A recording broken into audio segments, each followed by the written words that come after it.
Welcome to the Hey Not the Face podcast. This is your host, John S. Nash, aka Hey Not the Face, my battle cry.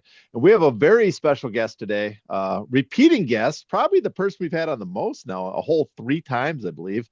And that is Kurt Emhoff, Boxing Esquire, manager, attorney, podcaster, man about town in the world of boxing, and another great guest to discuss what's going on in the current state of boxing. So, Kurt, welcome to the show. Always great to be with you, John. Looking forward to talking about this one, in our never-ending quest to fix the sport of boxing, Yes. all in one podcast. Now, I want to go off a little bit about the people that seem to ignore my previous episodes, shows, what we've done, because a lot of people on Twitter are like, "Oh, you don't care about what happens in boxing. You never criticize boxing." And I'm like, where have you been? Because we've done whole shows where we've gone down and like how boxing is a mess, how it needs to be fixed, how it's over the last few years, how it's threatening to kill itself, to run off a cliff. Oh yeah. Lo and behold, where we are. So I get a little frustrated with that. I also get frustrated. This is a side note when the number of people always talk about how for years I've talked about how important control the titles are. And everybody's like, oh, no one cares about that. And then lo and behold, when TKO moves into boxing, what's the first thing they want to do? I think it's a giveaway how important the titles are. So again, pat myself in the back, pat you on the back. I remember when I started asking people about the amendments that are coming up to this, the Muhammad Ali boxing professional, Muhammad Ali American Boxing Revival Act. I don't want to confuse it with all the other potential amendments to the boxing acts, but they recommended four people I speak to, and they were Lou DiBella, which we spoke to, Lamont Jones, who he did not want to speak because Yeah, he's you'll never working. get him on a podcast. Yeah, he is working over at PBC. Lord knows I Uh, tried. Pat English, luckily got him, and of course you. So you are on the Mount Rushmore of people to talk about the Ali Act, and so that's why you're here again to Wow. to use the dulce voices of the Boxing Esquire to entertain our audience. So let's get going. I guess my first question, um, what do you think about the current state of boxing? What do you think's going on there on that front? Oof. It's certainly here in the US, it's at its lowest ebbs, like in my lifetime. Um, I suppose maybe sometime in the 60s when it all came off of TV then, and before the anthology shows started sprouting up in the 70s, there was definitely a dearth of TV boxing and mainstream boxing, but it never really went away like it is now. I mean, I think we can kind of declare the era of promoters having exclusive deals on networks to have been a failure, Yeah, and it's kind of worked to the detriment of boxing in that the networks don't want to, I mean, for whatever reason they don't want to give PBC and top ranked deals, even though they have or had at least the best rosters in boxing. Um, that's not good. That's not good. And I don't see any networks popping up saying, you know what, I have some budget. Let me just put on some really good fights, and take it to the market. It seems like because of the exclusives that promoters were doing, you don't see network execs even thinking in about doing that. So, you've got all of boxing now crowded onto DAZN, and DAZN is now going to be charging was it over $500 a year for, I mean, you can get whole cable packages for less than that, this is just boxing for the most part, you got to so make sure you have a credit rating over 700 to get the loan necessary to get the zone. But also the bad thing about the zone, not only does it the fees are just exorbitant, is that no one watches it, no one knows about it. I don't know if it's accurate, but I think the estimate I heard was that there's less than 500,000 subscribers in the United States to the zone. And they yeah, were sounds about right. When they first launched with Canelo, they hit about 1 million with Canelo. So that they've been going down back. They've been receding in American interest, and it's where most of the boxing happens. On the front of the exclusive deals, you had Larry Goldman, Boxing Insider, on recently. A great episode of your show. I recommend everybody go Goldberg, I listen to think. that. Goldberg, Goldberg. sorry, sorry. I apologize.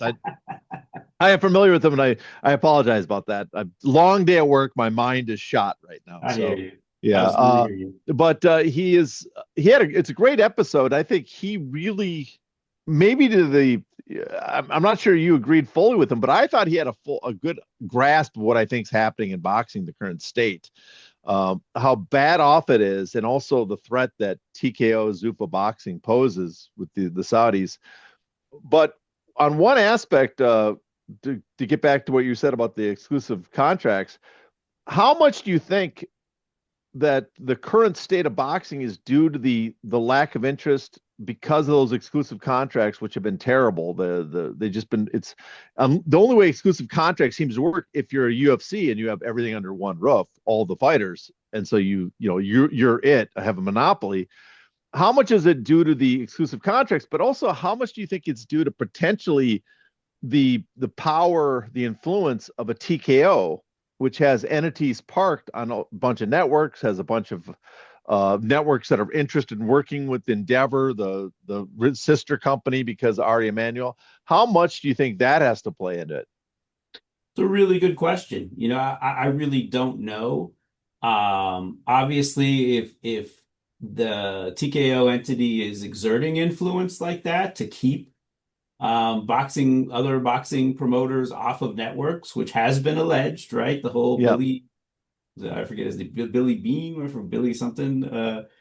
Oh yeah. The Top Rank lawsuit Yeah, that the came Top out. Rank Yes. lawsuit. I mean, Lawsuit. of Yeah. a guy I never heard of who Yeah. apparently was getting fees from them for hustling, recruiting fighters. The timing of that suit, a lot of people were saying, this looks like the work of Nick Khan. I have no idea. I Yeah. mean, it's that's all speculation, but Larry was certainly talking about it that Yeah. that TKO has these huge tentacles, and it's obvious, right? I mean, Ari. I mean, they've represented so many people and done so many deals. They have great contacts on the networks, but not only that. I mean, the whole Paramount deal with UFC reeks not just of influence by executives at TKO, but also, their connections politically, right? With Yeah. with the White House and the White House's power to push through mergers that, these Yeah. major very rich people who own networks are trying to push through with their other businesses. I mean, I don't know. To my mind, the 1.1 billion for UFC was about as massive an overpay for that sport as I could even fathom. Yeah. Having seen the television ratings of ESPN with Top Rank compared to UFC. Now, obviously, if the pay-per-view fights are going to be on the network, it's going to draw a lot more people. I'm sure, it's probably going to draw, at least when there's pay-per-view type fights on, you're going to have over 1 million viewers. But then again, it's not on like linear TV, right? This is the plus, right? Streaming. Mhm. So it'll be interesting to see that, but to go like what Top Rank was making, what, 60 million at best on ESPN, and their ratings were about 600,000 a show. If you blended the pay-per-view undercards with the kind of fight nights that didn't do as well, UFC was doing about 800 on like all in on ESPN. So that's a difference of about 200,000 viewers. So does that mean if they're doing, 3/4 as well, they should get like, 750, 800 million for Yeah. their next deal? I mean, Yeah. to me, that's the math, right? But, Yeah. Yeah. Top Rank can't even get a deal. And UFC, who, they're not the NFL. They're not killing it with the ratings. They're doing all right. Well, I mean, they give UFC some credit. They do bring a sizable number of subscribers with them because, again, they're the only the problem with boxing is because it's across multiple platforms with multiple promoters, is you've divvied up the audience and no one Right, can afford. you don't have HBO kind of Yeah, aggregating the sport yeah, anymore. When you we're had HP. HBO did gangbusters in Yeah, ratings and did very well. Yeah, you don't have that right now. You yeah. don't So have that. that is, but there is. If you read the trades, a lot of people thought they overpaid for the UFC. They were surprised by the amount they got based on the metrics that are public. And there is there was the discussion, not just amongst us, with our tinfoil hats, is the discussion even in the trades, that part of it might have been some sort of quid pro quo or something, because it was reported that the negotiations to end the for the FCC to allow the merger between Paramount and Skydance was negotiated at the UFC events, and Dana White, Ari Emanuel were the people that kind of negotiated the meetings for that to take place. So that's a lot of influence. So I mean, it's not. I don't have the evidence, but you also can't disprove it. It doesn't seem that outlandish. Right, yeah, So yeah. As I was talking about with Larry, we're not the ones who can connect the dots right now, but you yeah. can see the dots pretty clearly. Yeah, yeah. Well, you can see that this entity, and as he pointed out, and this is something I talk about. I think a lot of people underestimate TKO because it's an entity worth 38 billion right now, I think, in market cap. And the estimate going forward next year with boxing coming in is it's going to be close to 50 billion. You're talking about something that's an absolute Wow, gigantic. so boxing brings 13 billion in market cap Well, to but that's not only boxing, that the prediction that the buy the valuation of their stock is, analysts are saying it's to buy and it should be higher. It's not just boxing, but because they talk about the UFC has their new deal that just got negotiated, so that revenue's coming in next year, more money from WWE, all these other things. But on top of it, they expect in the future that TKO can kind of do with boxing what they did maybe to a lesser degree, but still to a very profitable degree, what they've done with the WWE and UFC. And so that's billions, people expect billions upon market cap to flow to this company. So you're talking about a company, run by Ari Emanuel and his media conglomerate connections with Endeavor. You're talking about a company worth tens of billions of dollars, a company that has massive amount of monopoly profits from the WWE, UFC.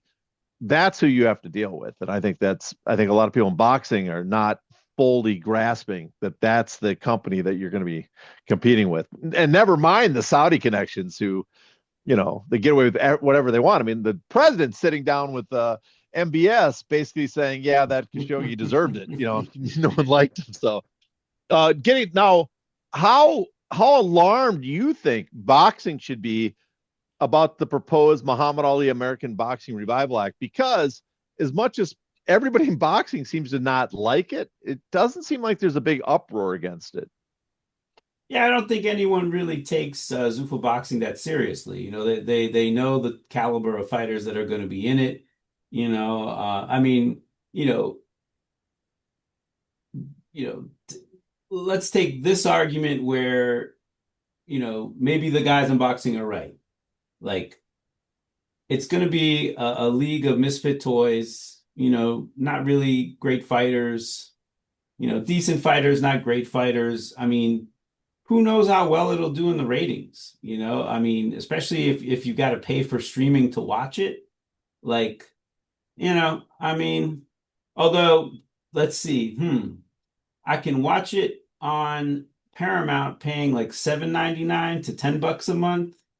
And to watch the rest of boxing, I have to pay 20 something to Yeah. 50 to close to $50 a month. You know, how much do I love boxing? I guess you Yeah. got to ask yourself that question. So, yeah, I mean, I don't know. I think, yeah, people just don't take it that seriously because it's in boxing because they don't really see, Dana coming in with a big splash. He's just coming in, in the waiting pool right now with the smaller fighters. So it's not really a threat to them per se now.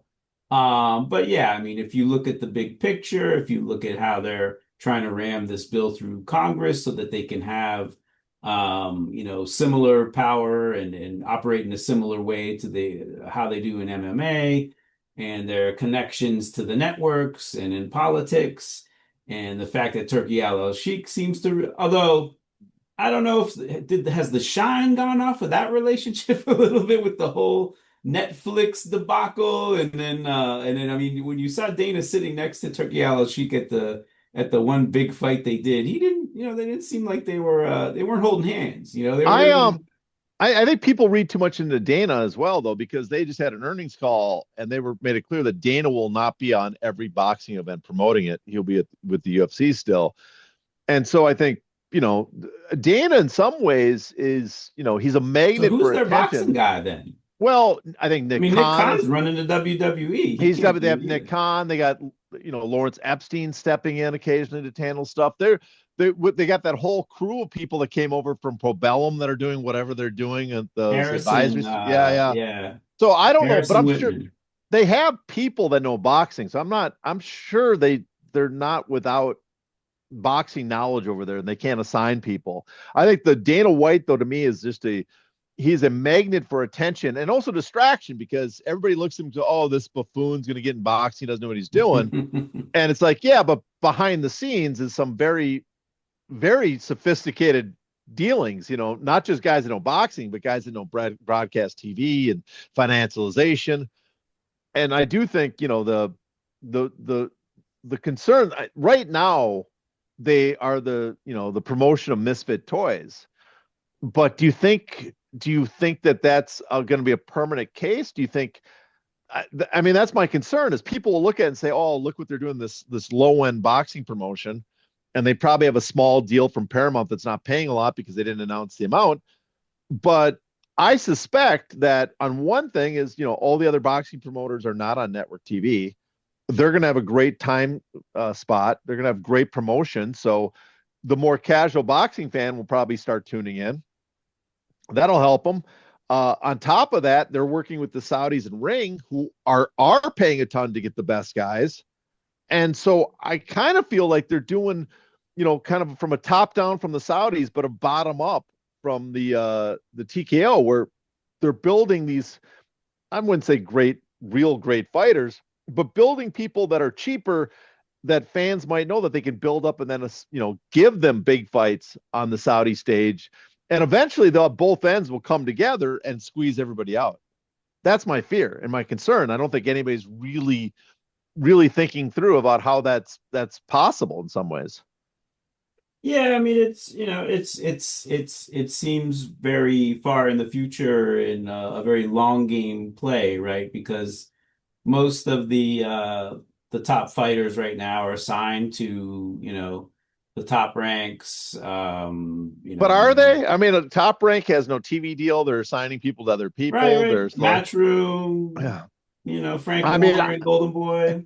I'm not, I'm not sold that it's a long term project as much as it's a semi short term project till some of these other promotions are basically squeezed out of the business.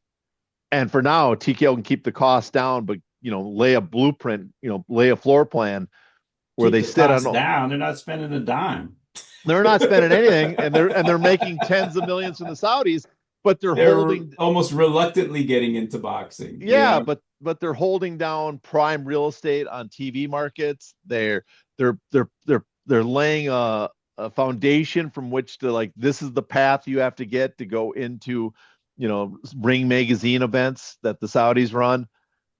I think that's Yeah, I the game mean, plan. we'll see, So we'll see how it goes. I mean, I think, I mean, all of this is a little tinfoil hat right now. I mean, you can see it as a possibility, but how? I mean, it all is really going to depend on Turkey Al-Sheikh because if how long is he going to be in the sport? There's rumors of health problems and just how much money are the Saudis going to dump in other things, before. I mean, I well, I know should they get got a lot of money, but like they're spending it on a lot of different things, and well, I should get back to the question then. But do you think that people in boxing should be taking this the amendment to the Ali Act, this changes, this new bill, more serious than they are, or do you think they're having the proper amount of attention being paid to it?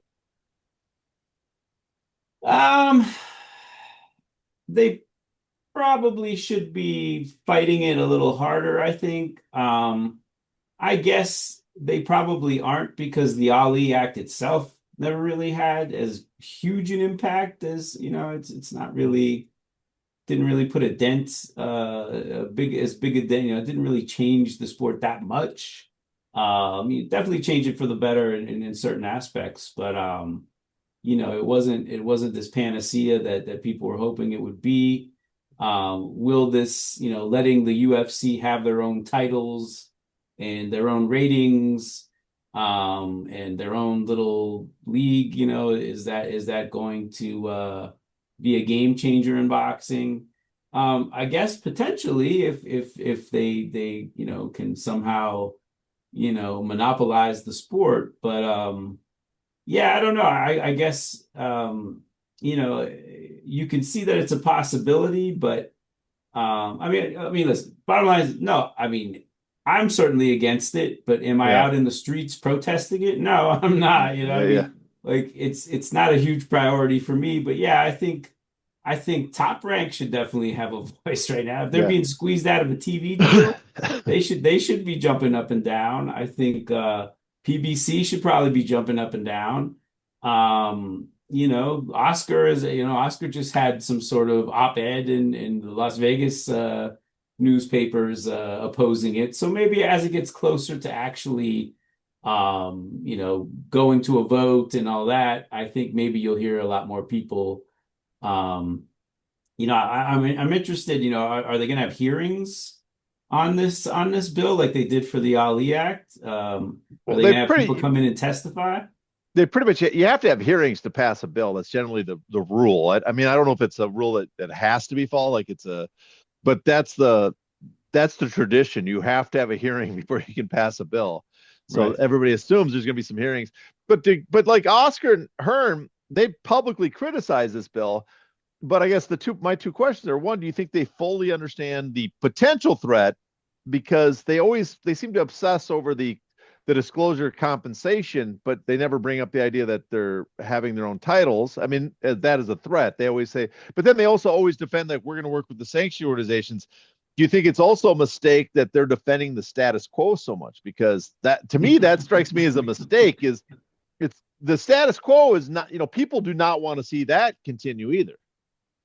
It's like, which dog hair cookie do you want to bite into? It's kind of you know, the UFC system absolutely is horrible for fighters. Good for fans though, right? You're a fan of UFC. You like the matchups. Obviously you're Well, not a fan of the business end, but well, I mean, I'm a fan somewhat. I mean, one thing, but when you have Monopoly, you don't have choices. So when you want the best fights, right. I know where to tune in.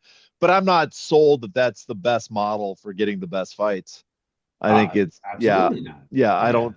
I think there's it I drive the. I mean, because again, sure we sometimes get people would say, oh, we're getting the best fights more often in the UFC, but we don't know for sure because we don't know where people outside the UFC really lie.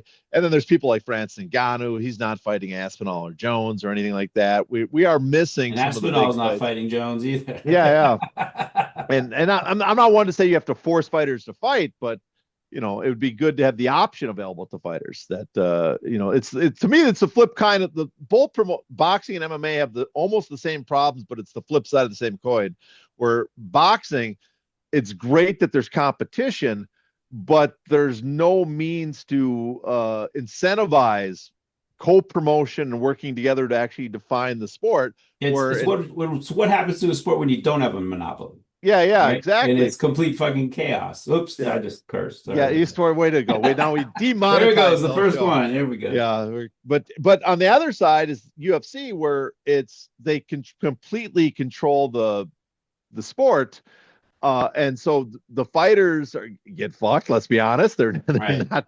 I mean, you could just see in the last few weeks when we talk about Haney and Teofimo Lopez and Shakur and all them saying they're getting like 8 figures to fight. You don't see that in MMA, and on top of that, there's also the fact that the UFC makes all the money, but also the product is all you're going to get is one promotion. And if you don't like that, the way they present it, well, tough titties because that's all you get. So that's they both, I think we'd like to see, me, you, most people, is something where there's some competition to drive up fighter purses. So it's fair. The people taking the brain damage get the most, but it also, in some ways, that there's something that incentivizes the best to fight the best to crown someone that most people would look at as the real champ, that there'd be some objective accepted ratings by the vast majority of people that are, at least for me, would not be tied to one promoter. And that's what's kind of missing in boxing, is that it's, Not all under one umbrella. Yeah, I yeah, mean, yeah, it's what's the best comp? I don't know. Maybe a few years ago with the college football, yeah, yeah, where you had different sets of ratings. You had all these bowl games where, number one not didn't necessarily play number two, and yeah. and you kind of had to guess. You had people voting as to who the number one uh team in the nation was, and sometimes there'd be disagreements, so you'd have two national champs, and I mean, and that was better than what boxing has, but yeah, I mean, it's there is no monopoly in boxing.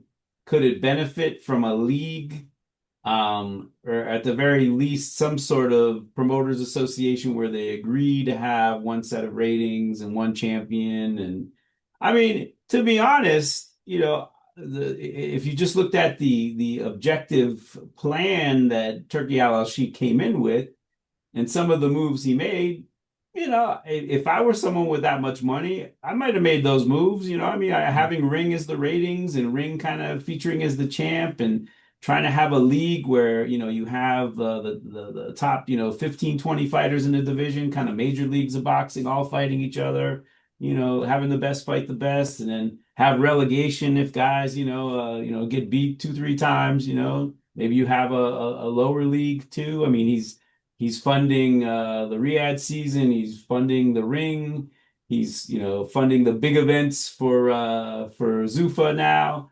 He's funding the WBC Grand Prix. So he's kind of hitting just about every level of boxing. I mean, but it's not, it's still harem scarum. It's not Yeah.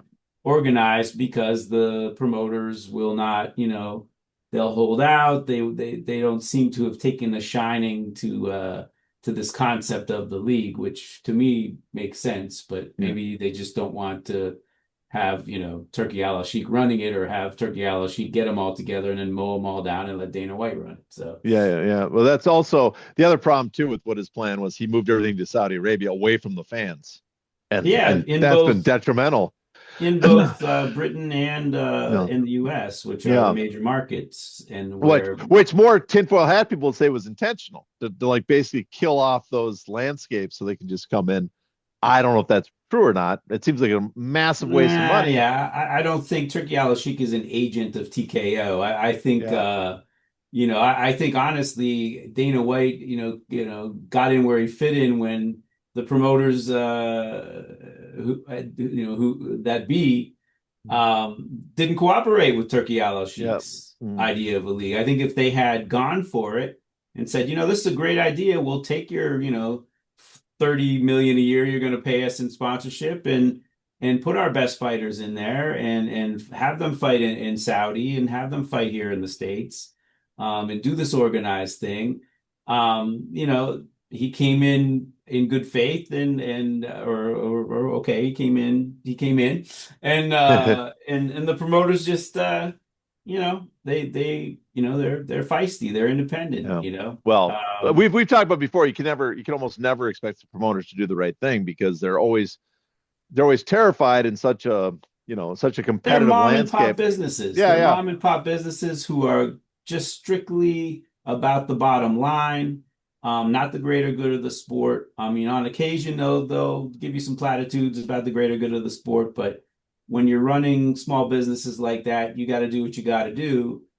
Hence the era of the exclusive promoter. But yeah, I mean, I really don't know where boxing goes from here. I mean, Yeah. it's Well, with the speaking of the if let's Top Rank and PBC go out of the sport, I mean, it seems like their top fighters are going to Turkey Al Sheikh.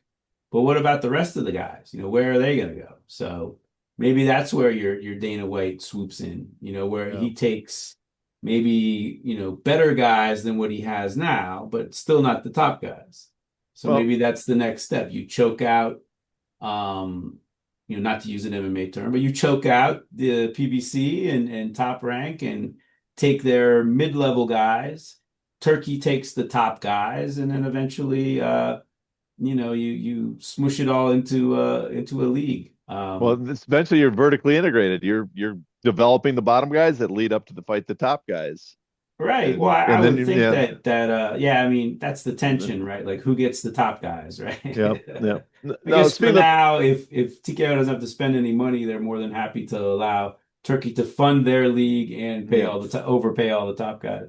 no. Speaking of the promoters, now I don't expect. I was going to bring up what could the boxers do, but I don't expect the boxers to do anything because they're prize fighters and their careers are short. They're not the type of people that are going to make a big stand. This is not Oscar Robertson leaving the Yeah, and NBA. honestly, there's no managers out there who are willing to work together Yeah, and lead the way because really that's how the PGA yeah, and the ATP got started. It was their managers, it wasn't the yeah, actual players. yeah. And my solution always has been, which is perhaps the most unrealistic solution, that the boxers form an association because then they can enforce the Ollie Act themselves because they have standing as an association, and then just basically create their own sanctioning organization. And it sounds spectacular, except that you're depending on boxers doing it, which means it's never going to Well, happen. John, I Yeah, think you and I need to yeah, form the boxing FA and yeah, and get out here and recruit these fighters and yeah. start filing some class actions. That's a Um, they have standing, an association have standing to file some antitrust class actions. So, there you go. but for the promoters, what do you think in this current landscape? What do you think they could is conceivable that some promoters might do that could improve the sport? That one can improve it from where it is now, and two say, hey, we're doing something to prevent the possibility of a TKO monopoly coming in. I mean, what I've always said they should do. They need Yeah, to work together. They yeah. need to, Oh, and I hear Eddie out here, defending the sanctioning bodies and the status quo. yeah. I just think, I mean, if it's between him and Turkey Al-Sheikh, I'm with Turkey Al-Sheikh on this one, who said on more than one occasion, we only, four champions is ridiculous. Yeah. I think you can't defend the status quo. I mean, and listen, there are arguments for it. Fighters make more money when they get a title. It definitely makes it a little more democratic.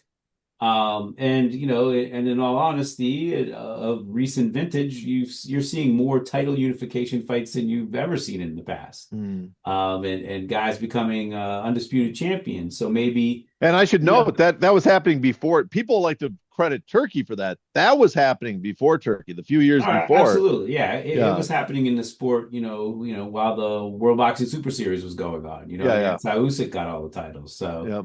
yeah, I mean, So it's so it can be done. You can have one champion per division, even if you have four titles. They would definitely have to change their rules a little bit to allow for that champ. Maybe having uh, and I remember Maurizio talking about having like a unified number one contender. Like as they unify the titles, they should have the number one contenders have to fight each other so that there's only one. well, Contender. bring that. Let's skip the promoters because as much as we think they should work together and maybe have some sort of system where they could be on a broadcaster together, like maybe the old HBO days, they could do something like that.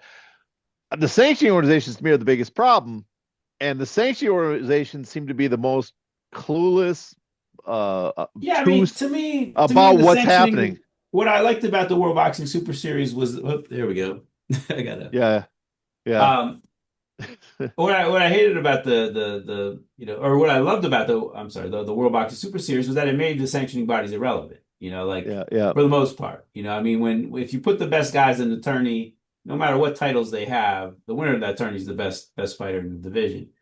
Um, So yeah, to me, ideally you'd have the promoters forming something and forming, or and going with an independent set of ratings, Uh, like a ring, like a transnational boxing ratings, even BoxRec, and yeah. crowning one champion and then going from there and having a set of rules where they defend against the top contender. And you like the idea of having not just one eliminator fight, but have a four-man tourney of a eliminator The fight. box office, the traditional method of Yes. parading a contender, and I If you always thought we have should bring. two of the top four contenders fighting in any division and you only have one champion, you have legitimate world Yeah, ratings, it's going to be a good fight. yeah, yeah, I yeah, mean, yeah. But I mean, Lou DiBella brought up the possibility of the WBO and IBF potentially merging, and I thought that'd be magnificent. And on top of that, if that's even conceivable, if they really would do that, because perhaps they understand the threat being posed, because everybody hates them so badly that could the animosity towards the sanctioning organizations could lead into people voting for this bill. I would not only like to see them merge, I would like them to go back to the original proposals of the Ali Act, which the Attorney General suggested a whole new ranking system, basically like the college ranking, with use the writers and use a computer and put it yeah, together, like and it's a like a hybrid. Yeah, yeah, I've and definitely something that's talked about that too. an extremely accepted ranking that would be better than any of the remaining sanctioning organizations. I think that would be a big winner. That'd be a big help. The other possibility I'd like to see the sanctioning organization think about is one. I mean, they're going to get hammered on their sanctioning fees. They should really think about either lowering their sanctioning fees or setting a portion aside for a pension, which has always been the the the prize at the end of the rainbow for boxing and how to fix boxing. And that's something. Just taking one of the 3% and setting it aside for the boxers, I think would go a long way. Yeah, it's yeah, I mean that's not a bad idea. I mean, the IBF has a pension plan. That's true. Um, They do. Yes, I should of note they of do. But course it's they very, take their sanctioning fee and yeah, take your money for the pension plan. yeah. I know I've got a couple boxers who have some money in that. I'd really like to know what's going on. I hope the fighters know what's going on with their pension plan.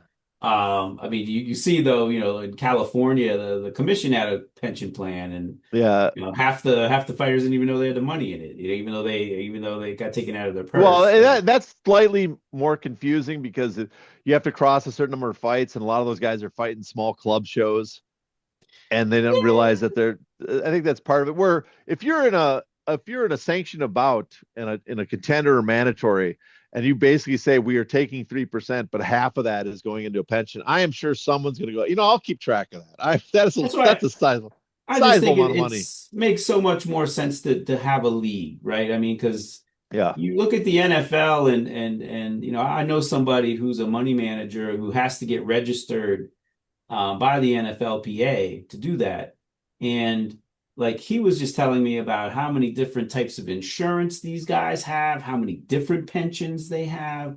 Like it's so much more organized. And when I mean, it is the major leagues of football, right? I mean, you'd yeah. have to do that with boxing. You can't just, I mean, there have been people who've attempted to like the California Athletic Commission, I mean, McCain commissioned that study. I have it somewhere where you could do a pension plan for the entire sport.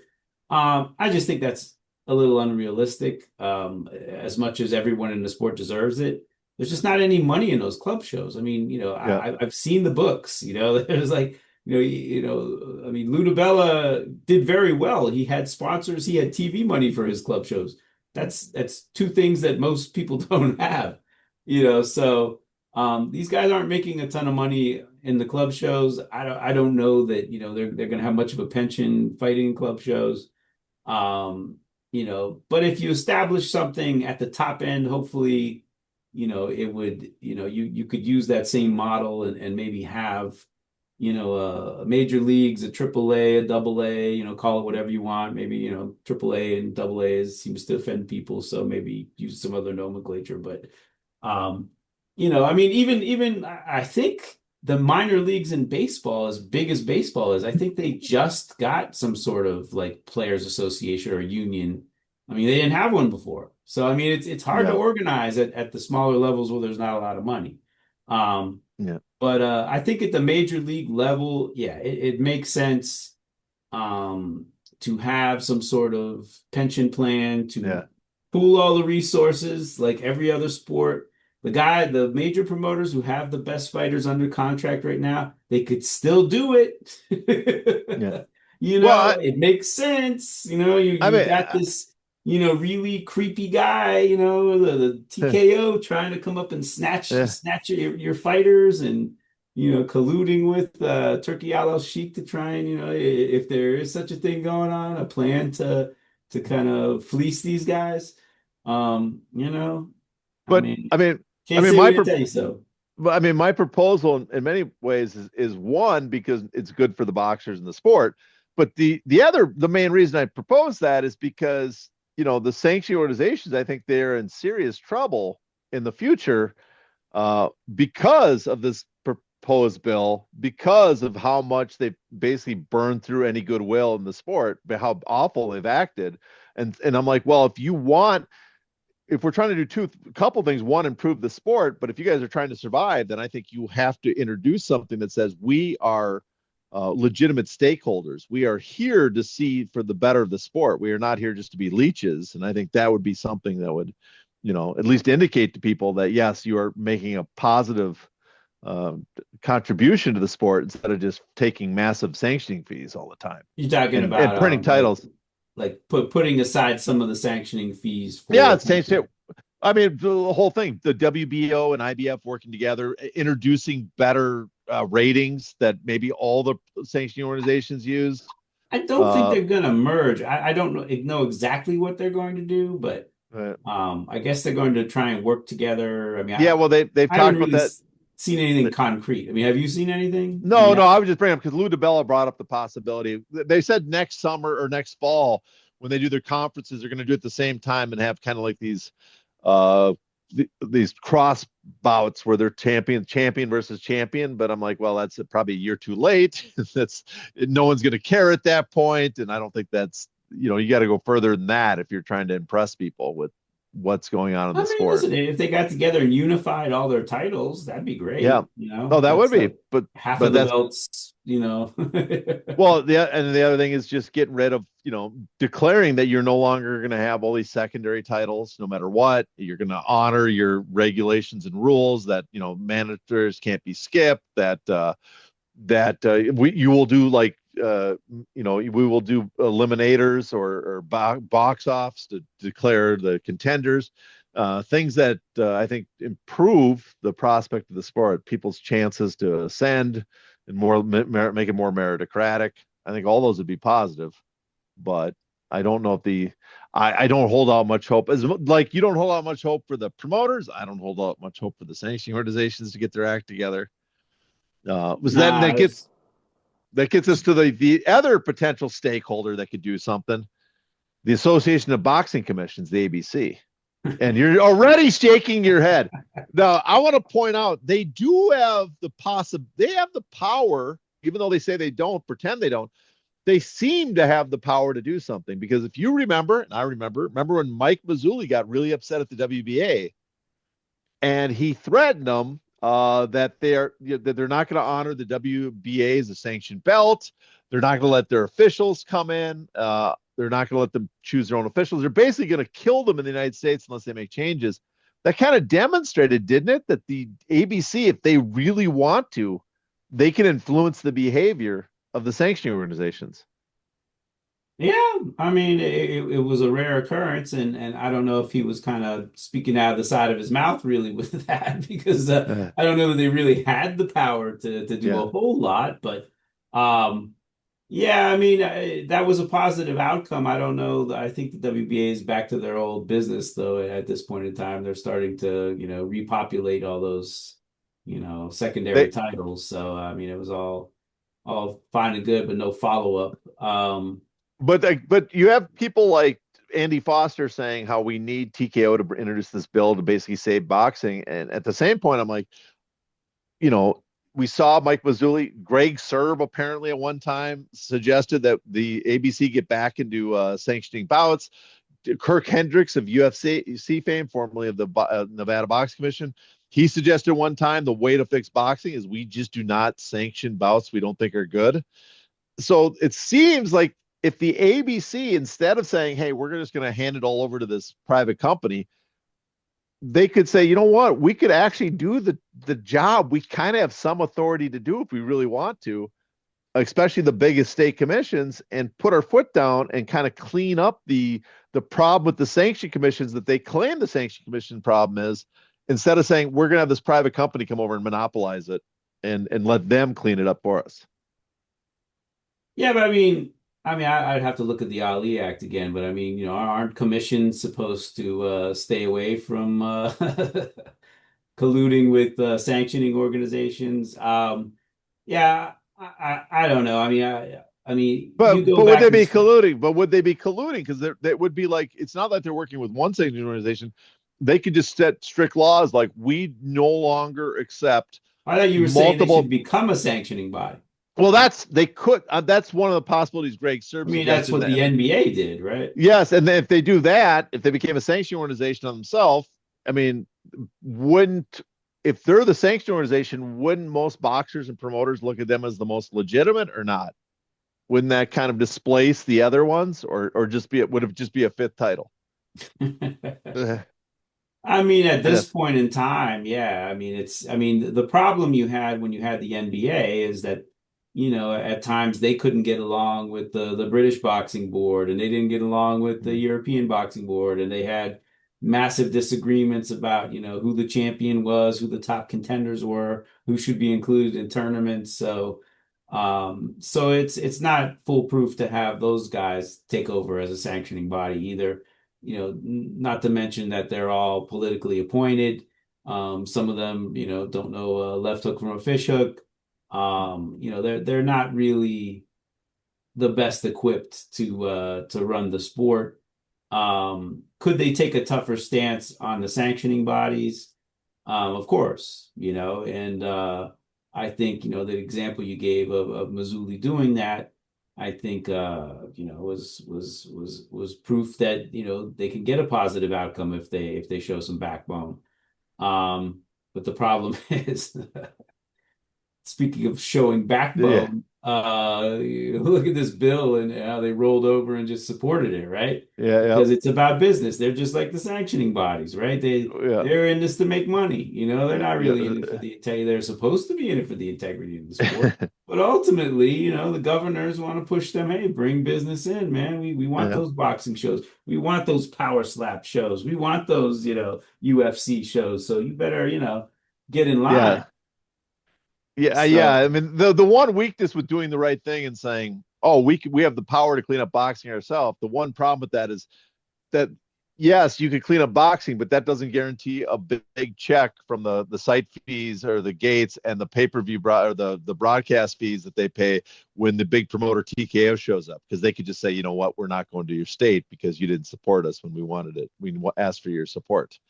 So yeah. the biggest weakness of that. But That's why, having an organization get that big, yeah, it's gonna be a problem, right? It's already a yeah, problem. And if they're sticking their tentacles in and keeping people from getting network deals, there's definitely going to be an antitrust suit yeah. coming down the Well, line. I mean, that's the risk that people ignored. Classic monopolistic leverage, Right. where if you gain monopolistic power in one enterprise, you can use that to gain it in another. And now you There's look at it. already lawsuits. In fact, my firm's was involved in one with the WWE trying to keep a wrestling uh, association off of a network. Yeah, So it's they better be careful. If they're going to try and pull off the coup that so many people think they're going to pull off. You know, there's ramifications yeah. if you're squeezing people to get a monopoly, and Well, instead of just, Rob Macy out there, Top Rank and Golden Boy and, Al Heyman, PBC can definitely hire better lawyers. uh, Rob Macy's with Montague. Yeah, they're Montag, good. Montag. They're a good class Yeah, I mean, action. he's working with some of the biggest firms in antitrust. I think the last few years, not just the UFC case, the last what we saw with Facebook, with all these other cases, have shown us. Yes, there's punishments for engaging in antitrust violations and monopolizing something, but it's a slap on the wrist, and it's just the price of doing business, and you're allowed to continue afterwards. So I'm Yeah, not sure it's that depending on who's in charge, right? Yeah. yeah. So I'm not sure it's that big a threat or that big of a fear that, oh, we might get punished.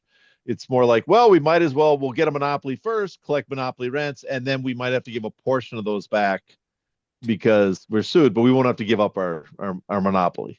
Yeah, I mean, it'll be interesting to see what happens with Johnson, right? Yeah. Because that has the equitable relief, right? Where, Yeah. they might be changing the contracts and the ability of the UFC to have long-term Yeah. contracts. And obviously there's precedent for a monopolist in combat sports who had exclusive Yeah. contracts and was squeezing the market Yeah. to lose that ability. So Well, it'll be interesting. the IBC of New York was in a different era, and I think It was. yeah, and I think even this case it does have injunctive. I think the Davis case is bigger because that's exclusively injunctive relief, where the Johnson case, because it has part of damages, a settlement will most likely be Make it the go away, result. right? I think, yeah, we'll pay to make it go away. But again, we're making billions per year, so we'll pay a large sum, but we will All right. preserve our business. Okay, so now I'm going to lay off a couple things I'd like to see the sanctioned organizations do, and you tell me how insane those are. Number one, not the sanctioned organizations, but the ABC, I should say, towards sanctioned organizations. Number one, I think they should say basically you cannot print multiple titles under the principle that that is fraud on the public when you declare these world titles. You can't have multiple world titles. That is fraud. That you can only declare one. There can only literally, by definition, be one world championship. So when you print all these extra titles, you are defrauding the public, and so we will only let you. That's pretty We much only saying that all of the sanctioning bodies are committing fraud, though, because they there's multiple they titles. they kind of are, but at least for their sanctioning organization, it is the one world titles that one for each sanctioning organization. So that's the number one thing I'd like to see the ABC crack down on, the multiple titles. And then second, go back to the original, what happened right after the Ali Act. The attorney generals gave a report and suggested that everybody should use all the sanctioning organizations should use a standardized rankings that everybody's agreed to. And I wonder, could the ABC say we will only accept rated bouts that are used these ratings that were suggested back then? Basically, kind of like a college poll. Like it's a Well, yeah, it was a writers' poll. Yeah, yeah. yeah, The National Association of Attorneys General. Yeah, I saw that. yeah, I actually met Elliot Spitzer when they had their hearings in New yeah. York. Could the That was a ABC, subtle thrill. if the ABC had the will, could they get away with that? Um, I doubt it. They really, you don't think they can Yeah. get you don't think they can get away with it because it wouldn't stand up in court, or you don't think they can get away with it because they wouldn't have the will to do it?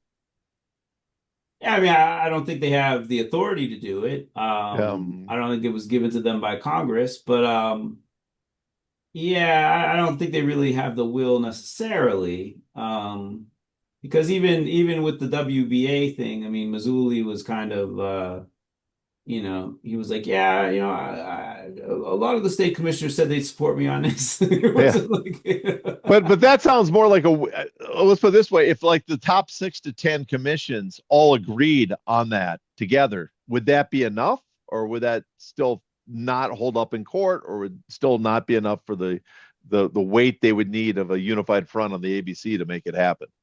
if they stood up and said you all have to use the same set of ratings. If you well the two, both one you all can't print multiple titles, we won't allow that, and second, we want you to use the suggested rating system that the attorney generals recommended coming out of the Ali Act I mean, I don't know that passage. it would make much of a difference, to be honest with you, because Yeah. they would all come up with their own members of the media who would be in their ratings committee, and they'd still come up with different ratings than each other. And I mean, maybe they'd be a little better, but who knows? I mean, I remember talking to someone who was on the WBC ratings committee, and it was basically like, every month they work really hard, they argue with each other, they come up with this, what they think is a really good set of ratings, and then they'd give it to Jose Sulaiman, he'd do whatever what the hell he wanted with it, and move people around as favors to promoters. So um, yeah, I don't know, man. I don't have any faith in the ABC. I Uh, mean, not no faith, but like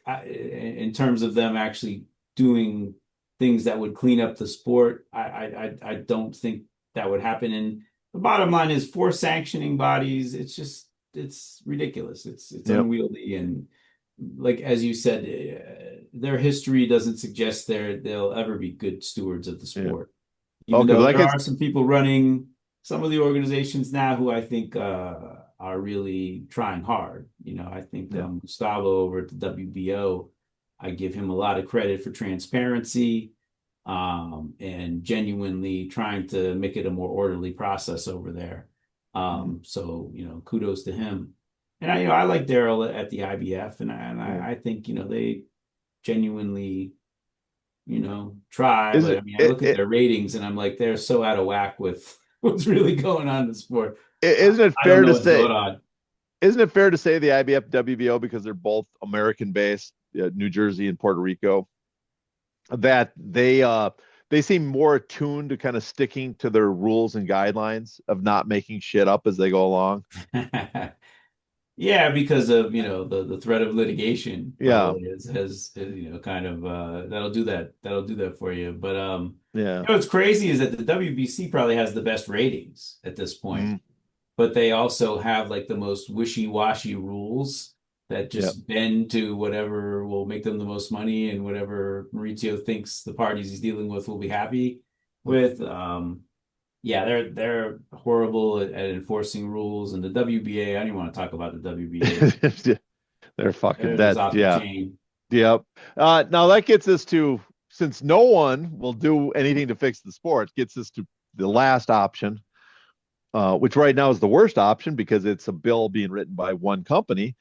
But if you could somehow hijack that bill and actually make actual changes to the legislation of the Ollie Act to fix boxing, what would you like to introduce? Because there's been proposals I think would be very helpful, but everybody's ignoring those previous proposals to introduce this TKO UBO system, which is, it's an obvious ploy to or play by them to basically take over the sport, to write a bill that'll let them do whatever they want.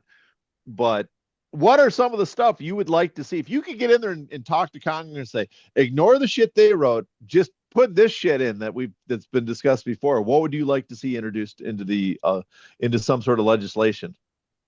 I mean, I think for national legislation, I mean, I think what Larry was talking about, to give Larry credit, about standardizing medicals, Mm, I think that would be a huge boon to the sport. I think, and McCain proposed that numerous times, right, with the yeah, National Commission. I mean, I don't know how many iterations that went through, but you're always going to have pushback from states that don't, I mean, that's budget. It's going to cost yeah. them money to do drug tests and to do, MRIs and CAT scans, and if they're not doing them, or providing, two or three doctors at ringside and two ambulances, it's expensive, and it'd be expensive for the promoters, and especially if they're, most of the shows they have are just club shows. Yeah. It's that's a big ask, but that would be nice if you had uniform Well, medical. I mean, to me, the most obvious, and we can skip this, is that let's just pass the Professional Boxing Amendment Act that was introduced for like 10 years after the Ali Act that had the National Commission and a bunch of The other one in stuff. 2012? There was 2003, 2005, It was 2000, or 2001. yeah, It's yeah. like But he made 2000. There's a, 10 years, and each of McCain them were a introduced that thing. little different. Yeah. Slightly So, different, slightly different. Where I yeah. think after a while they changed the name from a federal commission to an American Boxing Commission to the United States Commission, because Right, it's right, like, well, right. we can't repeat ourselves.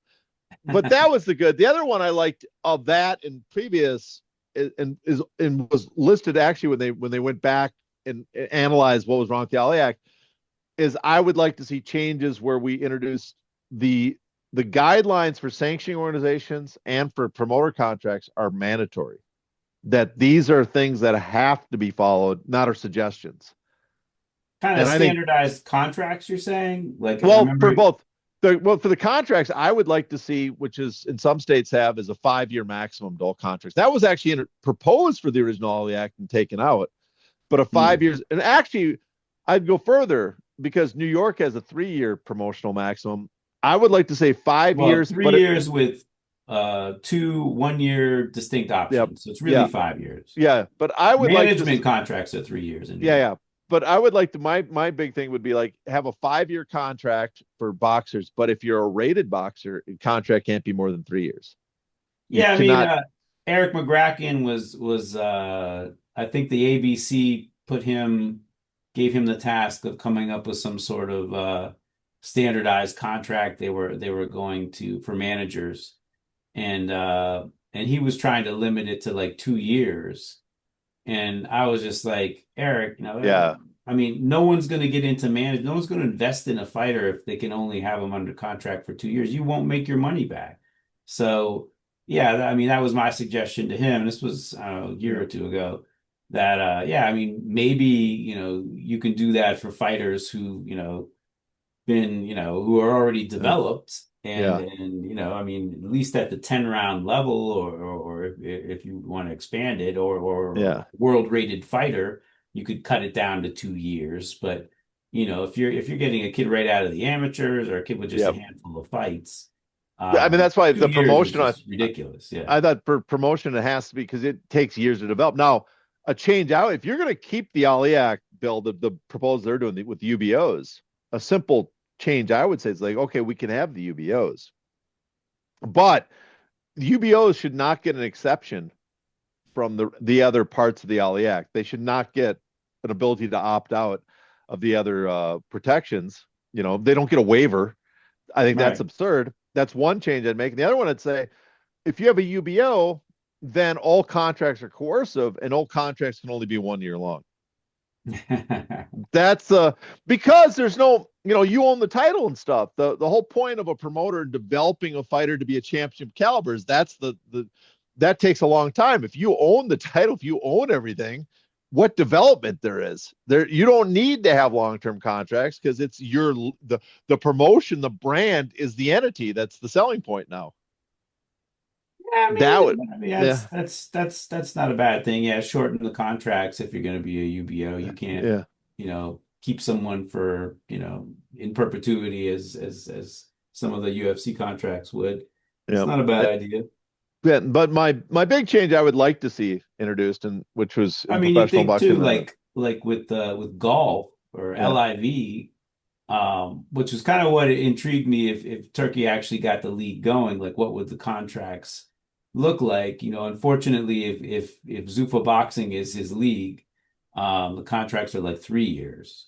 yeah, Um, uh, and I think that's it. They're 3 years. I mean, maybe they extend if you win the title, maybe you owe them some title defenses or three more fights or something, but they're really not that long, at least initially, right? yeah. Um, Well, there's like an 18-month period before the contract can start. Remember well, that yeah, part? Yeah, because I mean that made sense because yeah. they didn't They have have no, anything. yeah, They didn't have a TV deal. They didn't have enough yeah. fighters. But then They there wanted is, some wiggle room to like get the thing through Congress, get a TV deal. But yeah, once they get it going, I think, then it's and also it was 18 months, but it didn't preclude you from fighting for anybody else. So it wasn't really yeah, they weren't holding you hostage. yeah. But I mean, they had some right. I think a year before, 6 months before, you had to get approval or something. I can't remember. I have to read look at those contracts, ones I Yeah, have. I mean, But I've never seen one, yeah, John, so I don't know what you're talking about. yeah. Well, I don't know if you have the ones I've seen. I do remember there was some sort of extensions or options, especially if you won the title. No, they had the UFC, the championship clause, the almost identical one to the UFC on it as well. So three fights or 1 year. Yeah, I So there's mean, that as well. that's pretty standard in boxing, Yeah, I mean, that's what intrigues me about Mm, the next couple of class action MMA yeah, lawsuits coming down the line because a lot of those provisions are taken from boxing, yep. and they're not uncommonplace. They're commonplace in boxing. So Well, I would well, think that if they got some movement on that, if there is a plaintiff's bar in the sport of boxing, they would be very interested in it. yeah. Well, I mean, that's the part I think again people always miss is that UFC contracts, MMA contracts are very similar to boxing in many ways. The one difference is the promoter controls the title, and then they can engage in the practice, of course, of contracts, and of such so much And more they have a control of that. monopoly. Yeah, Yeah. yeah, exactly. Because you have, of course, the Or contract. monopsony. I'm sorry. It goes hand in hand, all that stuff. But Yeah. my last thing, the one change I would really like to make to this Ali Act, amendment to amend the Ali Act is to well, is change well two things actually. One is put guidelines in for the sanction organizations because they talked about this is basically say they have to use kind of the old we're going to have guidelines that set strictly what the ratings are like, and then what that will do is basically all the sanctioning organizations will end up using almost very close to identical ratings. And so the idea there was there will be a lot of overlap between the ratings, and so that will lead. And also, you can't have exclusive, ratings based on your champion can't be removed from the ratings for another sanctioning organization just because he's a champion. And the whole theory is that will compel the sanctioning organizations to have more unifications. Also, the redundancy would lead to a lot of people go, we don't need all these titles. And so that Mhm. would create that's one I'd like to see. And the other one is a lot of the little stuff they talked about, which is that course of contracts would be expanded to include mandatories, all mandatories, and not just mandatories, but uh, uh, also box offs or title contender matches, right? Title eliminators that Mm. that those also could not be extended. There could be no options on those. And in addition, that there could be no exclusive broadcast deals. In other words, your broadcast contract could not prevent any sort of mandatory or box off or title eliminator bout that because those are blocking a lot of fights. So I think that would be a big one too. If that's something people should look at that's been suggested before and just throw it into this bill and then get rid of the UBO shit. Yeah, I don't know, the television network one, I don't know how that one would work, but yeah, that's interesting. I mean, to me, the McCain bill back in the day, I mean, the best part about having the National Commission was Yeah.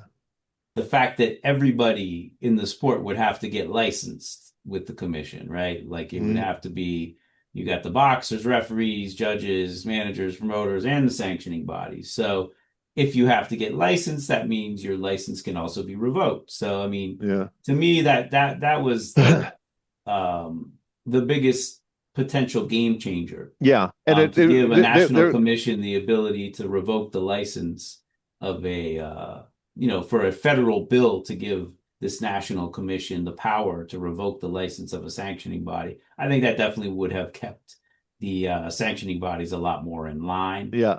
And But yeah, also didn't gave them happen. the right. It gave them the right. They had to approve all title matches or all major whatever. I can't remember what level of fight, but the top fights had to be approved by the National Commission. And because it's a National Commission, the possibility of regulatory capture was much less possible. That you won't have what you're having with Andy Foster, where because they're Well, so yes, terrified. yes and no, right? Because there Yeah. was political appointees, and Well, there's that. imagine this president like Yeah. appointing the members of the National Well, Commission. yeah. Well, Trump has proven to be Ari the exception. Emanuel, Dana Yeah. White, Yeah. and Yeah. Yeah. Nick Trump has Khan. proven Trump has proven to be the exception to any sort of policy. So any proposal you have has been would have been destroyed, derailed by a Trump administration. So That's right. He's trying and to so you deregulate. yeah. So but that's I mean I don't know. To me the sad thing is that we had a very good bill to fix boxing that no one supported, and now everybody's lining up to support a terrible bill that helps one entity. It's And all these people in the commissions, all these people in the boxing media, I shouldn't say all the people in the boxing media, but a select section of the boxing media are just can't wait to wave the flag for that bill. And none of them were talking about the previous. I'm sure you look back, there was very well. I remember Kevin Iole was strongly against the Professional Boxing Amendment Act, if I remember correctly. Why was it? What was his objection?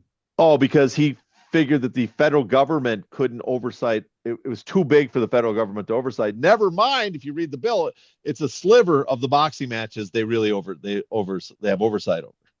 But Right. I mean, not to listen, I don't want to cast aspersions on Kevin Iole, but that article struck me as someone that got talking points from someone else, wrote it up, put it on the page, and he was doing it on behalf of some friend in the industry.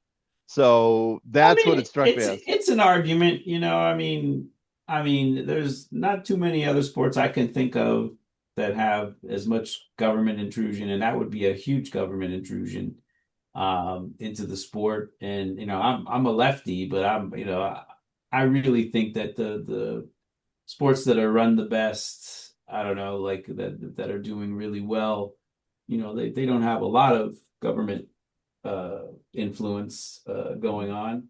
Well, I mean, Um, wasn't the whole point of the hearings for the LA Act and all the other hearings is that boxing's incapable of producing a governing body, and that's why Congress has to step in and act on behalf because boxing yeah, is I a sport that mean, is incapable of doing that just by you its know, nature cannot once they broke produce. up the mob monopoly, yeah, Yeah. they've had a tough time putting the sport back together.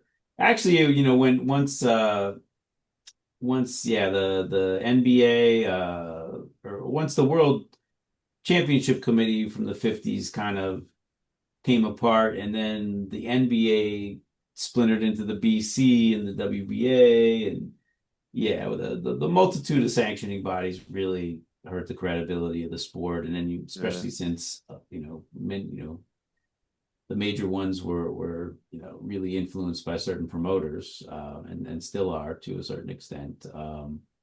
Yeah, Well, that was kind of the downfall of boxing, and taking it off of national television didn't help either. But it is what it is. Yeah, I mean, in terms of being organized, it's never been organized. yeah.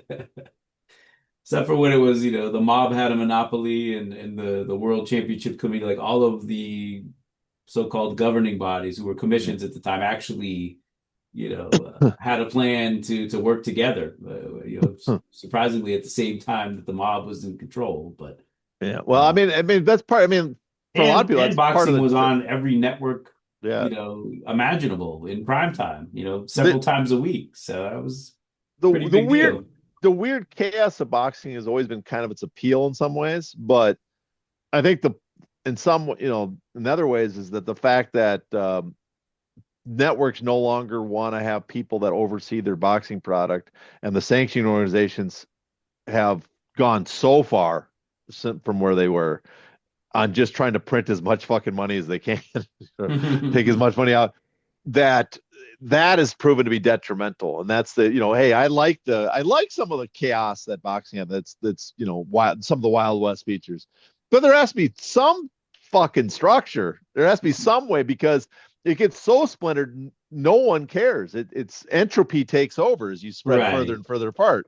Yeah, and the And tragedy of it is if you actually did organize the sport, yeah, like its ceiling is really high, you know. yeah. Um, I Well, we've mean, talked about that before. That it's been proven that when you put on a big fight, that the amount of revenue generated is insane. I mean, just look, boxing gets lambasted by UFC, everybody does, but just look at what the biggest fight of the year has been this year by far. yeah, Canelo versus Crawford, right. $50 million gate, Right. a 50 fucking $1 million gate, tens of millions watching on Netflix. It was the talk of the week on the air, and this Jake Paul Joshua fight. Jesus Christ, I can't believe that really is going to happen. That's going to be massive as well. There's going to be I no hope it happens. comparison. I share your skepticism about it happening Yeah. somehow. I I think mean, it won't listen, happen. it's a bullshit fight, but I don't have. I'll watch it. That's one, unlike the Tank Davis one, where Tank had, he held a championship. He kind of had he had a fight due to Roach, and also was just absurd. It was going to be an exhibition. Well, the You know, size Joshua, difference, yeah, it goes and, against everything in boxing. I mean, we have weight divisions for a yeah. reason. Well, I mean, Um, the reverse is true here. Joshua dwarfs Paul, yeah, I but mean, Paul was what 224 for his last fight with yeah, Tyson. So, but he's a natural cruiserweight. But I mean, even talking about that fight seriously is just a waste of time. I yeah, mean, it's yeah. if Joshua is not like in the tank, if I mean, listen, if bettors, were hot for these UFC fights, man, Jake Paul beating Joshua, that you can Yeah. make some money off that. Are you telling me I should bet on Paul? Is that what you're trying to hint? Are you trying to suggest that? But I mean, but I have less, I generally don't like freak fights, but this one is so absurd. And also, Joshua, yeah, he's still a top 10 heavyweight, but he's not in the title picture. It's not belittling the sport because he's not the champion is not I like don't think he's even getting rated in the top 10 by like, some of the independent ratings, he's the got to media be ratings. still. He's got to be up there still. He was rated top. Nah, if you look in the ring, you look in Yeah. transnational boxing rating, I don't, I, or one of yeah. them. Well, that's even better. Yeah, That yeah, makes like the fight more fitting, they you kind know? of took him out. I don't know if it's inactivity or just how bad he looked against Dubois, but Uh, um, the fight for me, I mean, I always thought that Ngannou and Paul would have been, a much more intriguing fight just yeah. because Ngannou's such a novice. Yeah. Um, but Ngannou turned it down, Yeah. which Apparently, surprised me a little bit.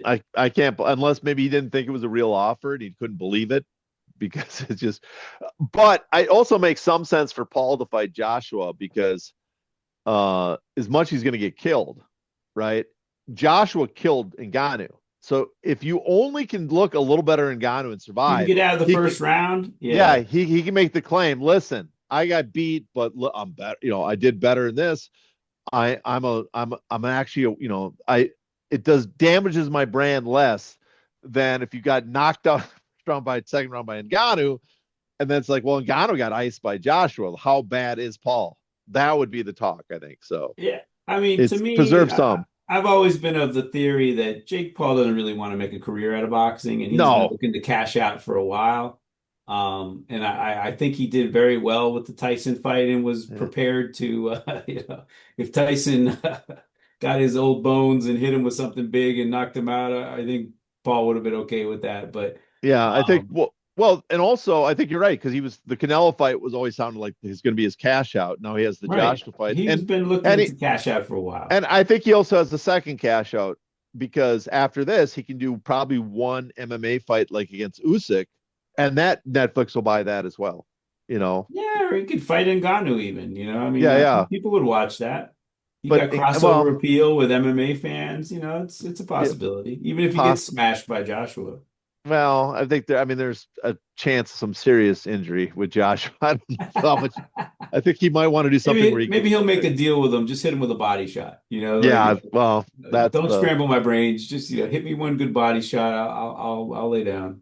I'm wondering how much Turkey might be paying Joshua to just flatline him and get it over with on the side. Like take the fight for whatever lowball amount they're offering you, and we will make it worth your while on the side. We will Yeah. sponsor you for tens of millions. And Yeah, I don't know so, if Turkey and Jake have made amends, but yeah, they were definitely kind of jawing at each other for a while. So but I think in some ways this is why TKO wants to get in boxing, as we said with Canelo, is um, it's still listen, it doesn't produce the massive amounts of revenue consistently that UFC does because they have contractual revenue and everything.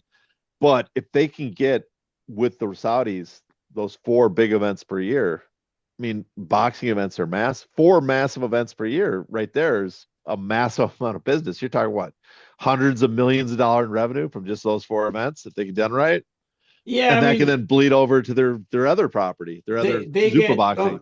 don't they get like just a flat fee for that stuff though? I mean, Well, I can't they imagine Turkey Al Sheikh is paying all this money to these fighters just to hand over the event revenues to TKO. I can't imagine. TKO has such a great deal because everything is financed for Zuffa Boxing from the Saudis. They get a $10 million per year management fee. They get which is their chump change for them, but yeah. yeah, but just the management fee though, just the I management, so it's take it, guaranteed. but yeah, for Yeah, them it's not much. but on top of that, they get ownership in Zuffa Boxing, even though the Saudis are paying for everything. Eventually, TKO will have 40% if they hit certain metrics, none of them which involve them putting money in. And on top of that, they get to be the uh, promoter, not financier, but they get to host the events, sell all the rights for their big Saudi ring, the 4 events per year from Ring Magazine, of which they get a percentage on, and they estimate that'll be $10 million per event, which is all profit. So you're talking Yeah. $50 million of profit, net income, before the possibility that they might get something out of Zuffa, the company might start making money, and they'll get a piece of the profit on that. Yeah, That it's a sweet deal, and it's that would, all due to but the Zuffa myth, yeah, that yeah. Dana White actually does shit. Well, I mean, put it this way. This is why they're in such a good position. 50 million would make them more profitable than any probably any two or three boxing promoters put together right now. Yeah, possibly. I And mean, I don't know how much they're making off of Turkey on these Saudi cards, but yeah, because a lot of it is split, right? I mean, it's not yeah, just a matchroom card. It's matchroom against Frank yeah, Warren, against Golden Boy, against, whatever rando promoter puts his guy up.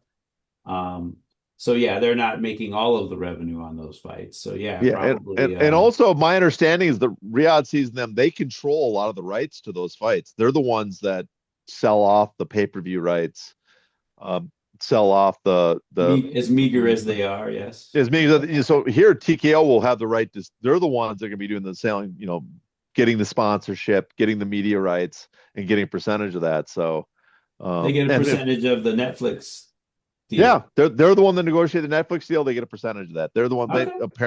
they got apparently off the Canelo fight. They made about $10 million because they got a piece of all the deals that they sold, sponsorship, That's and right. because they also Good have for the them. advantage More money because for them. I'm so yep the happy. but They the deserve it flywheel. so much. They're so good at what they do.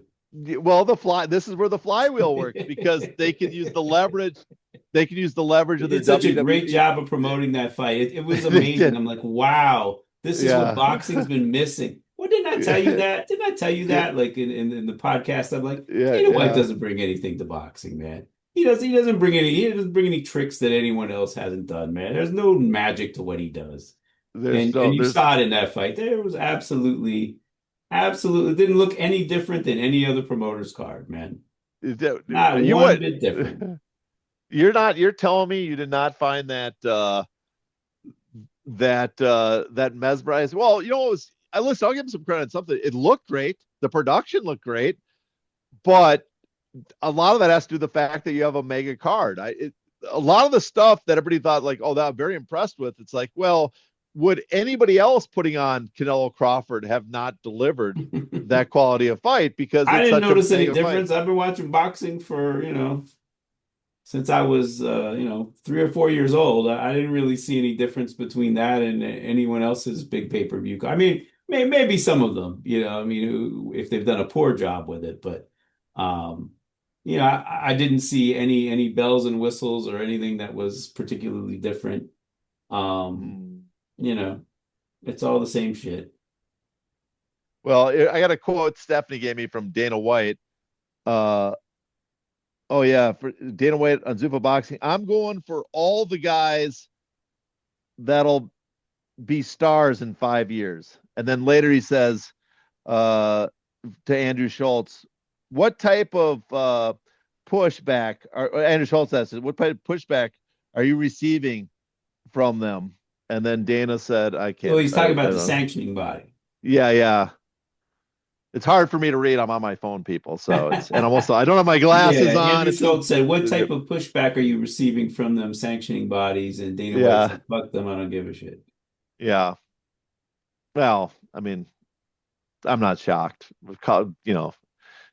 Again, I think I said on Twitter, are we all going to feign ignorance that after a decade plus of antitrust proceedings and that the very fact that the first thing TKO does when they enter boxing is like, let's gut the the pro competition parts of the Ollie Act? Are we really going to pretend we don't understand, what how they're able to do what they do?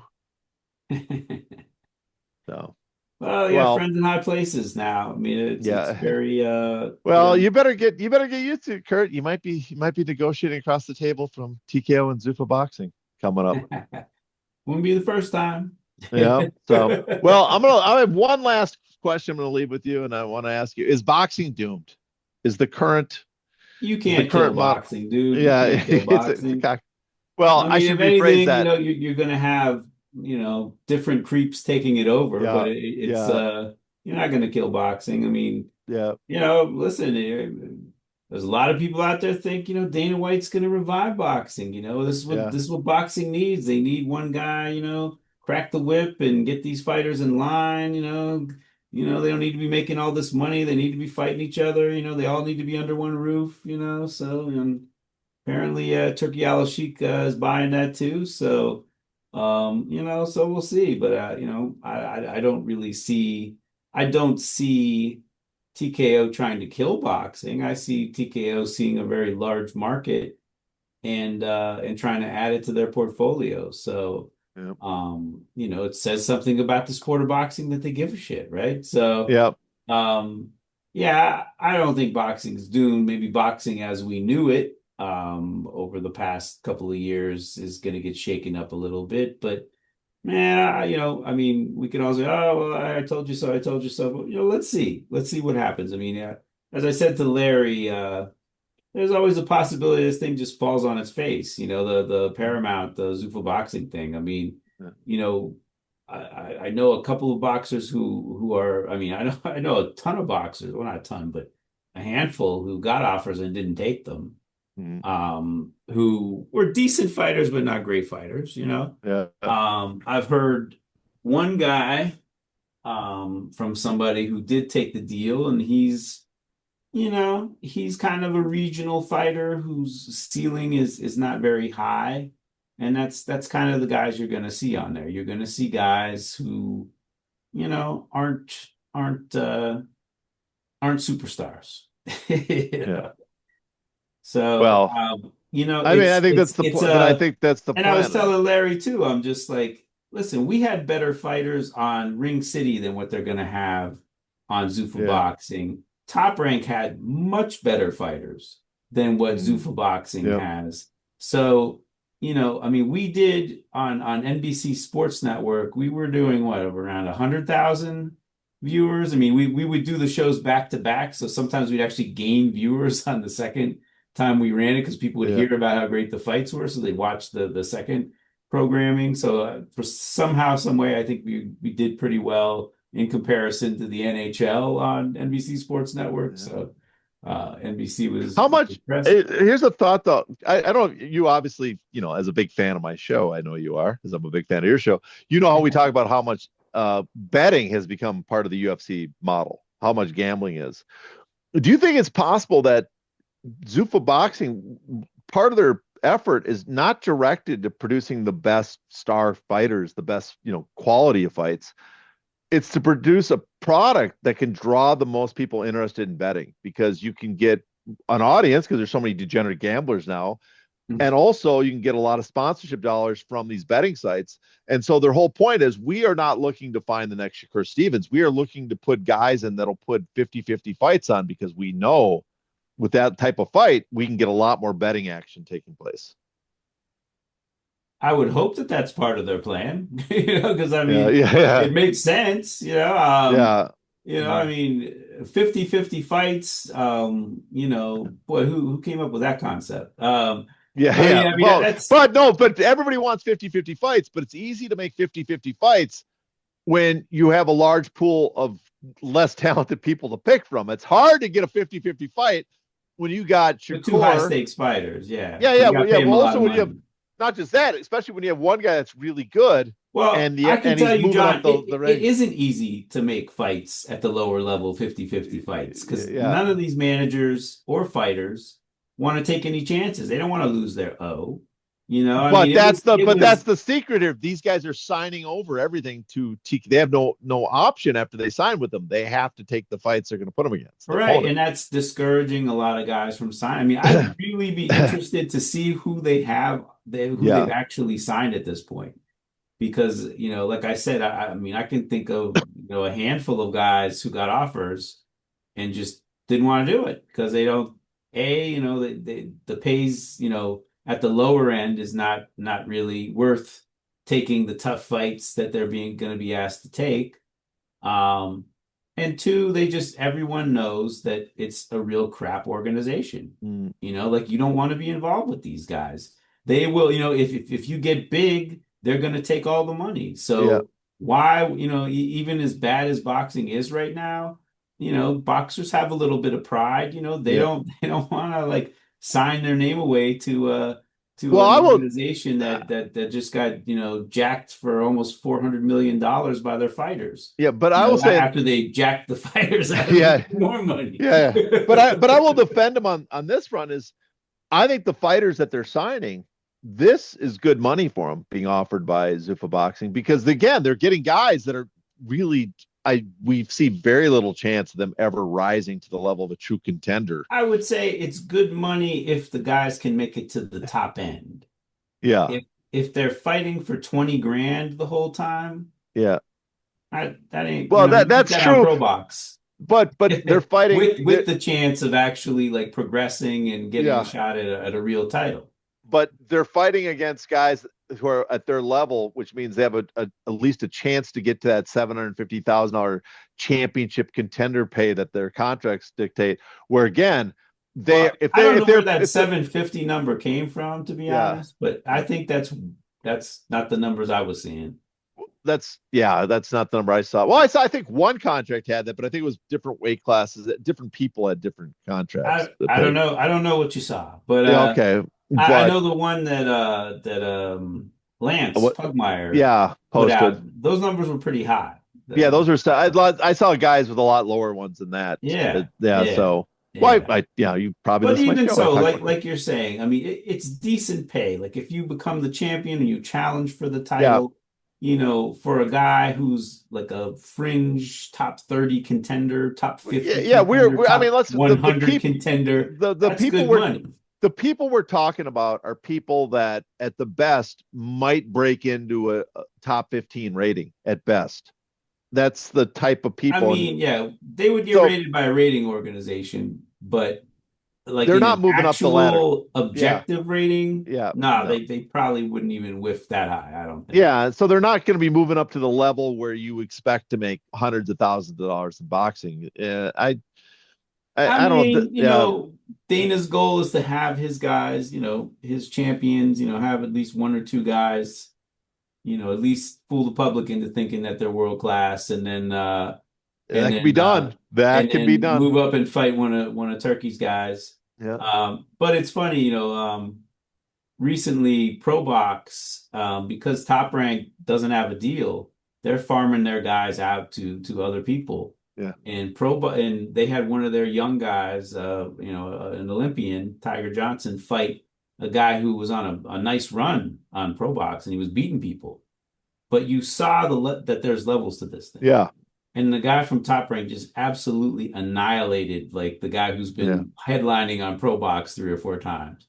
So, you know, it's it'll be interesting to see. I mean, what happens to Top Rank and PBC, to me is really telling. If they at this point it looks like they're just going to waste away, right? There's no television deal. It wasn't, There's isn't no ABC, I mean, isn't PBC announcing that Amazon has more cards for them set up for next year, which would be good news, but I'm not sure how much I more. really don't know what type of deal they have. It seems like they're all pay-per-view cards though, Yeah. or one or two, Yeah.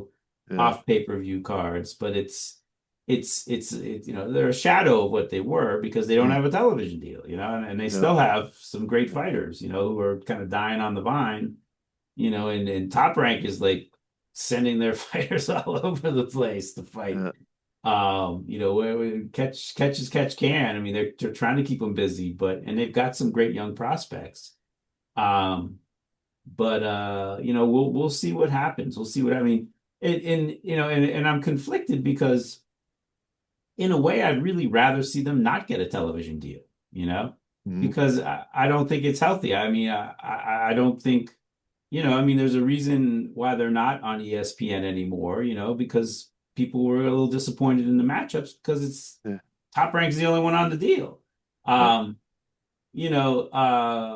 Well, I do should I re want to see them go to the zone? No. yeah.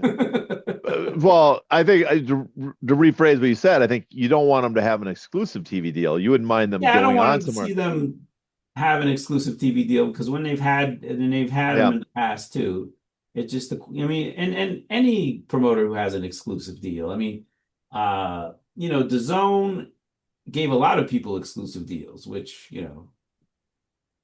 is and you see this reflected in the Yeah. price now.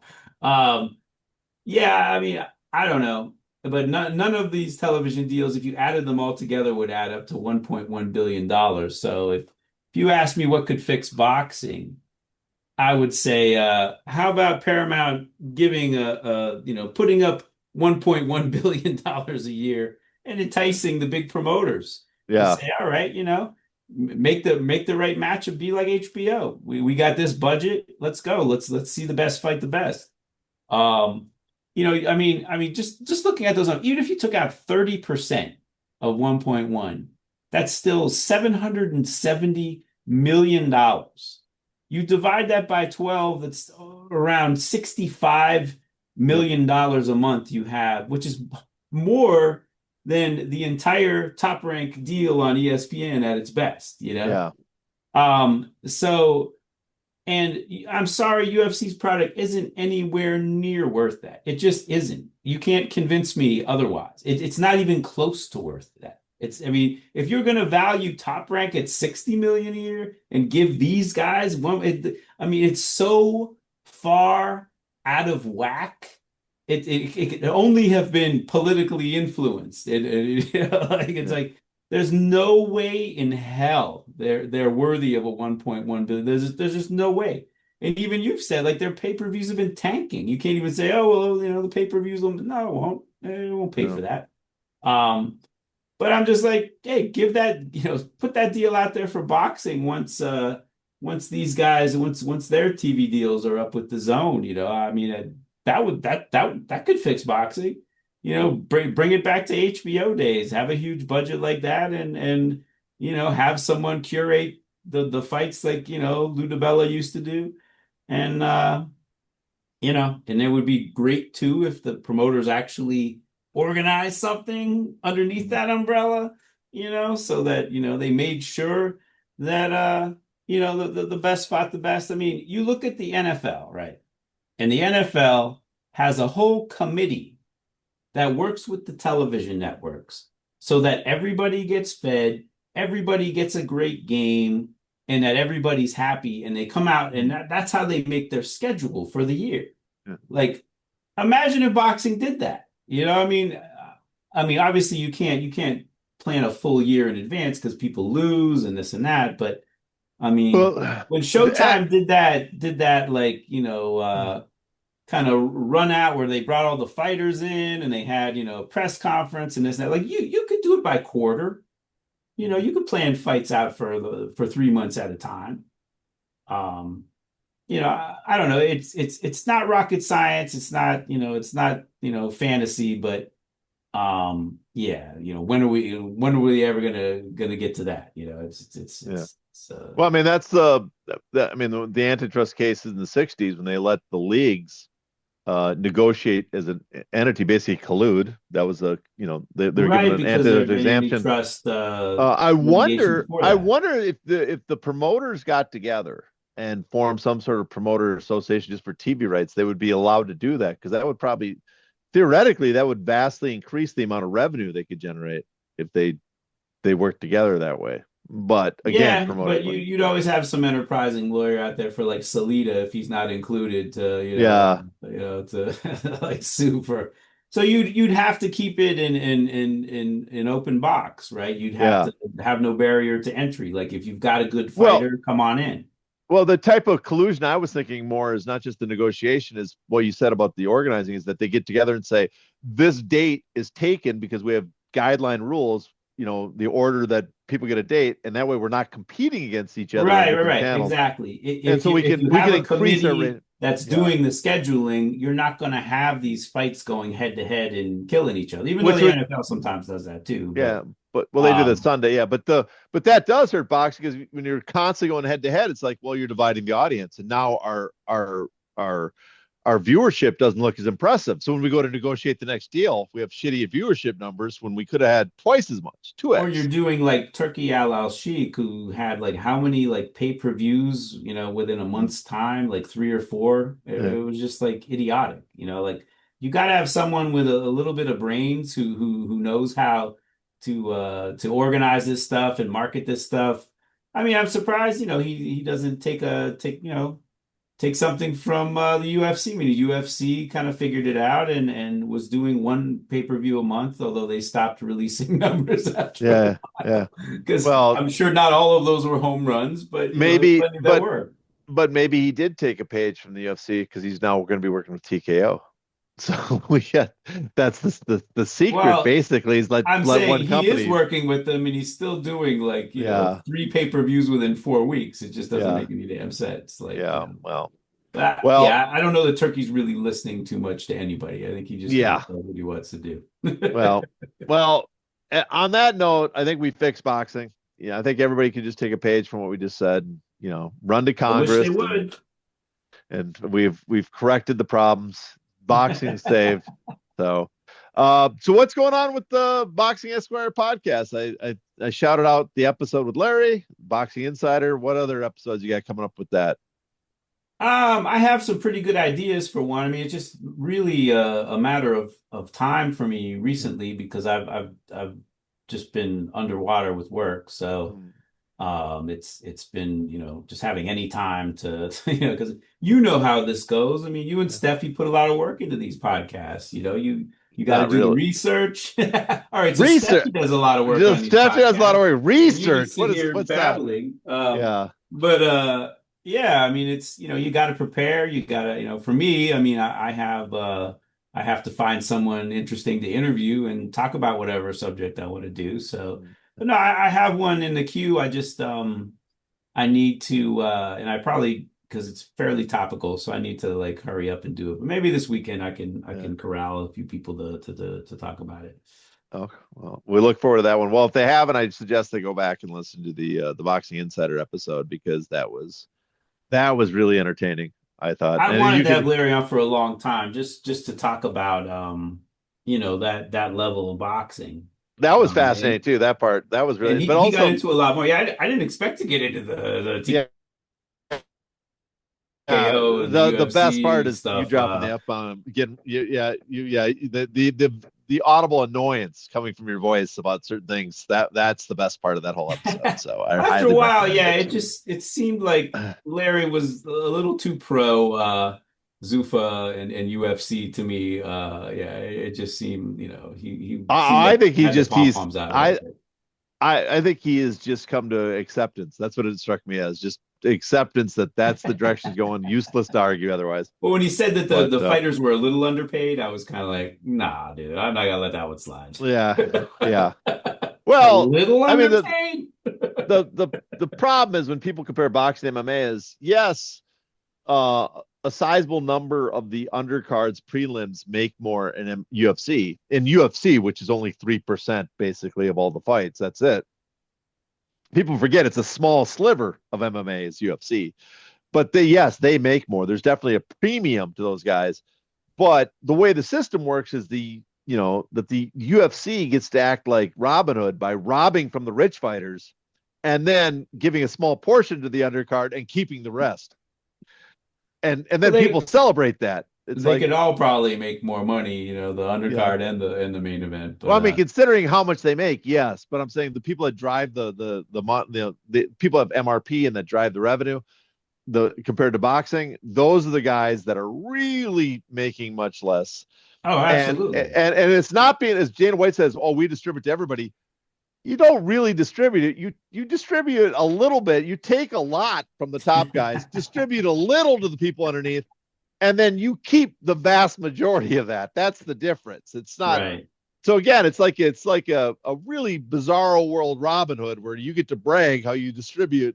You rob from the rich and then keep 90% of it and give a little bit of what you took to the peasants at the bottom. Right, and also too with boxing, I mean the undercards are so different than the UFC. I Yeah, mean, every fight that's not a title fight in the UFC is a three rounder, right? So you really, yeah, there's no differentiation, whether someone's a, contender or not. Boxing, you have guys, with just a couple fights fighting a four rounder and six yeah, rounders and eight rounders. They're going to get paid less, they're yeah. definitely going to get paid a lot Well, less. I mean, well, again, the UFC is only 3% of all fights, so all the top fighters are on basically on the UFC. So the guys in Right, the right. prelims are generally a higher rated guy than on a prelim in a boxing card. They don't. I mean, do they have prospects in the Yeah, UFC, or all these they guys sort of. expected to be able to just step in and take on the top guys right away? So they don't. I mean, they don't really need to do prospects. They don't need to build fighters because they control everything. It's like you either are able to fight at this level or not. We're not here to develop you at all. So that's not a concern. So yeah, I mean, there's I some. think that hurts their business a little bit too, though, because if Yeah, if you could have groomed a couple guys who had, I mean, not this is probably a horrible example. It also shows my ignorance of yeah, yeah, MMA. But they had, I mean, in boxing, Jake Paul is now headlining on Netflix and making a lot of people a lot of money. UFC had CM Punk, no, and what do? They put him in with like two guys who could fight yeah, and absolutely got him annihilated in like a minute or two in both fights. Or I don't know, just the one fight I saw, yeah, right? He got completely annihilated. I'm just like, no, if I would have played it like yeah. that, Well, they I might could have have. let him win a couple fights, and They. then I mean, look at what Scott Coker cashed did him out. with Herschel Walker. That's kind of the difference. Scott Coker gave Herschel Walker bottom of the barrel type fighters, not to be mean to those guys, but people that he could beat, and he did. Where oh, we have a level here at the UFC, and we are here to make sure CM Punk gets embarrassed. But I think part of it was, but that was also their intent because they would either have CM Punk that make money on CM Punk and have him leave damaged instead of leave, eventually when his contract runs up, leave successful and be able to bring the show somewhere else where he could get, someone else could find success with them.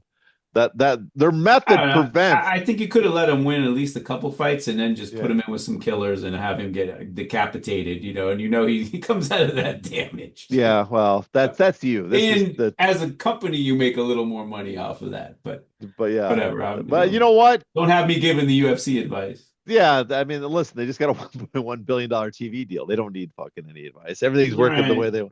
working exactly the way they want it. Yeah, So no, no, no. They've definitely they've done it's almost suspicious how much money they got in that thing. Someone ought to look into it. yeah, well, next podcast, I'll see if I can get someone. Anyway, sir, I thank you for having you on. You can be found on Twitter at what boxing underscore Esquire ASQ. Yes, Is that your sir. handle? On That's it. the Boxing Esquire podcast, you can find. For listeners, please subscribe. For get the bonus material behind the paywall. If this is, I don't know if this episode is going to be behind a paywall or not, but if not, I guess you're subscribed. So I thank you're paying I customer. think you So I should put thank it you. behind the zone paywall. Yes, this is a. You know what, people? We're gonna have a zone tier from now on. So I thank you, listeners, and until next time. I can't remember the catchphrase, but anyways, thanks for